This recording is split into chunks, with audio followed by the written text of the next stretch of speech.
Você já se conhece há muito tempo? Sim, né? Esse assunto os uniu, né? Faz um tempo, eu imagino. Sim, acho que quase 10 anos já, né? Mais, né? Por aí.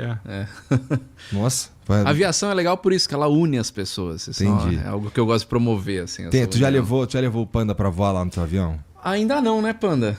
Mas porque tu é cagão, Panda? Morro de medo dele. Teu negócio é tirar as fotos só, né? Não, quando ele sobe no avião, eu já ponho um chapéu, assim, porque eu já fico esperando pior. Assim. Não, tremendo piloto, assim. A gente é amigo mesmo. Então, você vai ouvir um monte de insultos impropérios. Isso é normal, legal. Você vai ser ofendido, mas é tudo ironia. É porque eu também sou cagão. Ele já me convidou pra ir várias lá. vezes, E aí ele mandou uns vídeos dele posando na água e tudo mais. E eu, eu sou cagão. Continuo esperando, né? Você e o Carioca, cara, eu já não convido mais, porque... Pois é, né, cara? E é maluco, porque assim, é só... eu não diria nem que é medo, não, cara. É só que, putz, eu posso ficar aqui, né, no chão. Eu não preciso voar, entendeu? Olha, o Santos Dumont dizia que as coisas são mais belas quando vistas de cima, né? Então... E o Vinícius de Moraes dizia que o avião não pode dar certo. É uma coisa que tem saída de emergência, motor à explosão e que você tem que fazer o treinamento de emergência antes de decolar. Então ele que morria de medo... E se você pensar... E foi inventado por um brasileiro. Também, né? E se você pensar que são dois motores queimando embaixo de duas asas cheias de combustível, né? Mas vamos parar, porque senão o pessoal vai achar que a gente tá falando sério. Mas aí meu pai, que gostava muito de voar, um dia eu cheguei e perguntei para ele: pai, você tem medo de voar? Ele falou: não, tenho medo do táxi que me leva para o aeroporto. Seu pai é muito sábio. Estatisticamente correto, né? Pois é. Mas, cara, assim, você especificamente levou essa paixão assim longe, né? Longe mesmo. Como é que começou? O que te interessou pra começar, cara? Por que avião? Porque você tem um hobby assim um tanto peculiar, né? Você tava me contando aqui antes de começar. Eu não sei nem se eu posso chamar de hobby, né? Porque acaba virando um produto depois. De fazer o que tiver que ser feito pra tirar uma foto de avião. Exatamente. Né? Porra, por quê? O que aconteceu, cara? Igor, eu não tenho explicação. As minhas primeiras memórias na vida são ligadas à aviação. As 3 primeiras palavras que eu falei foram Varig, Varig, Varig. Isso, Varig. Quem falou isso foi meu pai. Então eu, sem querer ou sem saber, já estava juntando 2 coisas que seriam a minha vida, que é publicidade, porque eu quase que trabalho ainda como comunicador ou publicitário, mas hoje com foco em aviação. E a aviação entrou na minha alma, no meu cérebro, nos meus ossos, desde que eu me lembro por gente. Então não tem explicação racional. Não tinha aviador na família, veio no HD, veio no hard disk, assim. E só piora. Estou com 60 anos e está ficando cada vez mais denso, a paixão cada vez maior. Eu penso em aviação o tempo todo. O tempo todo.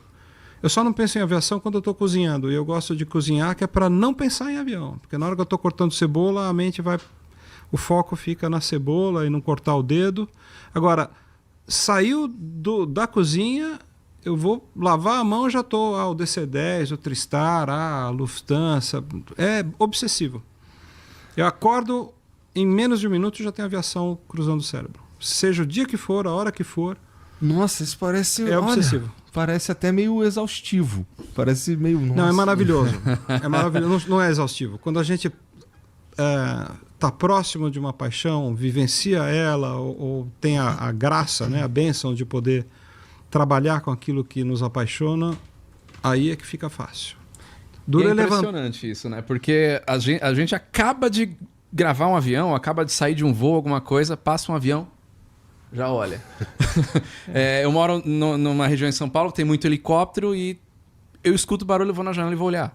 Eu posso ter acabado de fazer um vídeo saindo de um helicóptero. Eu vejo um helicóptero pousando no prédio do lado de casa, eu vou lá olhar. Então é uma paixão um pouco inexplicável, assim. E acho que é todo aviador, né? Porque o aviador, ele não é o piloto. Todo piloto, ou melhor, nem todo aviador é piloto e nem todo piloto é aviador. O piloto ele pode ser um cara que se profissionalizou nisso. Conheço muitos assim. Voam na companhia aérea como profissão, sai do avião e não quer mais ouvir falar de avião e faz aquilo por profissão. E tem muito aviador que não necessariamente é piloto. O Panda não é piloto, mas ele é aviador nato, porque o aviador é esse cara que está envolvido, tem essa paixão, que fala só sobre isso, conhece todos os assuntos de aviação. Pois é, mas como é que pode uma paixão tão intensa e você não quer pilotar? Cara, não é que eu não quero, eu sempre quis. Meu sonho era ser piloto, mas eu tinha 10 graus de miopia. Entendi. E naquela... Assim, eu gosto de aviação, mas a minha loucura é transporte aéreo. Minha loucura é o avião que voa para uma empresa aérea. Eu gosto da indústria de transporte aéreo. Eu gosto do anfíbio dele, gosto. Gosto do caça, gosto do transporte militar, gosto. Gosto do ultraleve, gosto também. Mas a minha loucura é a indústria das linhas aéreas. Assim, é companhia aérea, passageiro, aeroporto, check-in, mala extraviada, cachorro que morre. Que isso, cara? É o perrengue, né? Não, não é o perrengue, a gente tenta evitar. Mas eu gosto dessa indústria, que tem o lado maravilhoso, que as pessoas esquecem de elogiar, e tem o lado sombrio, que é o cachorro morreu sendo mal transportado, né? E eu sou louco para essa indústria desde criança. Mas aí eu entendo que meu avô foi fundamental nisso, porque meu avô era filatelista. Ele começou a criar um álbum de selos para mim. E aí ele colocava o selo numa página para cada país. E ele falava, olha, e eu nunca vou esquecer, esse é um exemplo verdadeiro. Ele falou, olha, esse selo é de Al Quain. E eu, com 7 anos de idade, estava começando a ler. Falei, vovô, o que é Al Quain? Ele falou, é um país. Falei, onde fica? Aí ele abriu o Atlas e falou, é aqui. Né? Eu falei, caramba, Al Quain, nunca tinha ouvido falar. É um Emirado Árabe.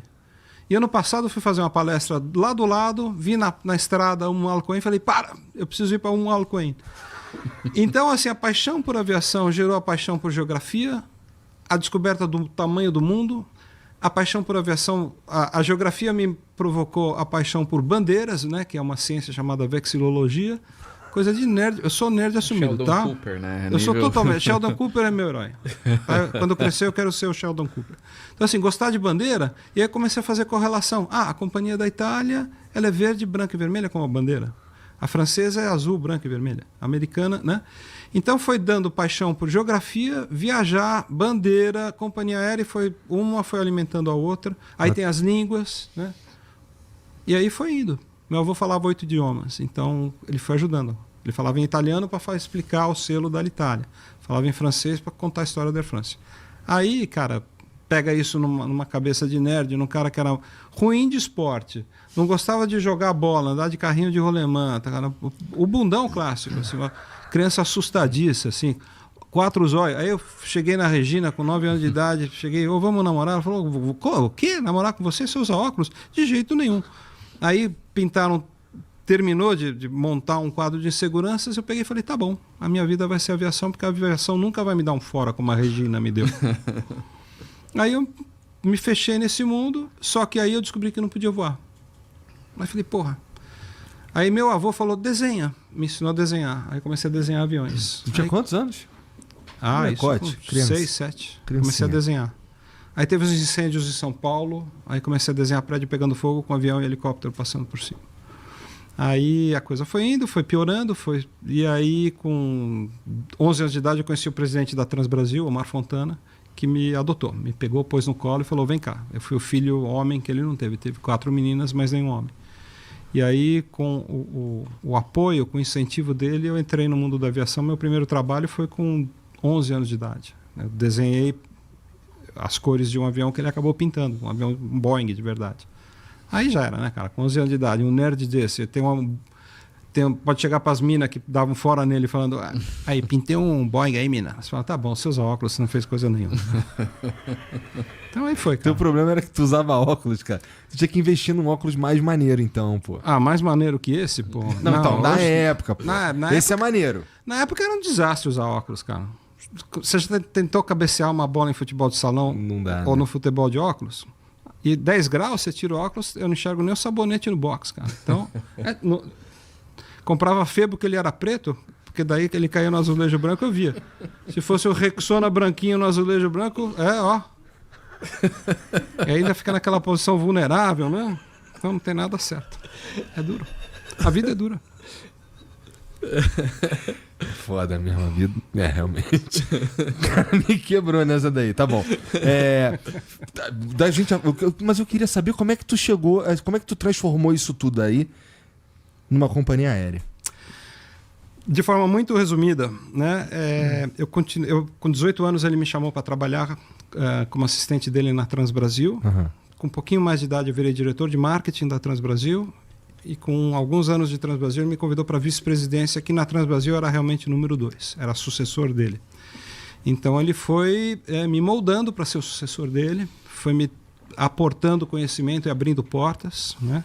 Inclusive para voar eu comecei a fazer o piloto privado, eu tirei a carteira, eu ia ser piloto, inclusive piloto da Transbrasil. Ele falou, olha, durante o dia você vai ser executivo, à noite você vai pilotar os Boeings, dorme num lugar e você volta de Curitiba de manhã e continua trabalhando como executivo. Esse era o plano. Mas aí eu acabei saindo da Transbrasil em 97, aí eu já estava trabalhando com marketing de aviação. Em 2008 um amigo me liga e fala, ó, tem um gringo vindo montar a companhia aérea aí no Brasil, quer falar com ele? Falei, claro. O gringo era o David Neeleman, ele foi lá em casa, entrou, falou, não falou exatamente assim, mas falou, que espécie de lugar é esse? Isso aqui parece um hangar. Eu falei, tal. Ele falou, bom, você tem 45 minutos para vender seu peixe. Ficamos 5 horas juntos e no final da 5ª hora ele falou, cara, eu tenho uma frase, eu não consigo ensinar paixão. E Panda, você não é apaixonado, você é doente, você precisa ser colocado numa instituição mental. Quer ser meu diretor de marketing? Eu falei, demorou. E no dia seguinte a gente foi para a Embraer, a empresa nem tinha nome, nem tinha nascido. E a Azul nasceu assim, e aí funcionou por 3 meses na minha casa. Então eu virei o primeiro colaborador, como a Azul chama, tripulante da companhia. E aí a gente foi desenvolvendo o plano de negócios, tal. Foi um trabalho bem colaborativo. Eles vieram com várias ideias para o Brasil. Eu já tinha trabalhado na Transbrasil e falei, olha, essas aqui são legais, essas menos. Pode fazer assim. Por exemplo, eu lembro assim, que eles falaram, a gente vai voar das 6 da manhã às 11 da noite. Eu falei, não, cara, no Brasil a gente voa de madrugada.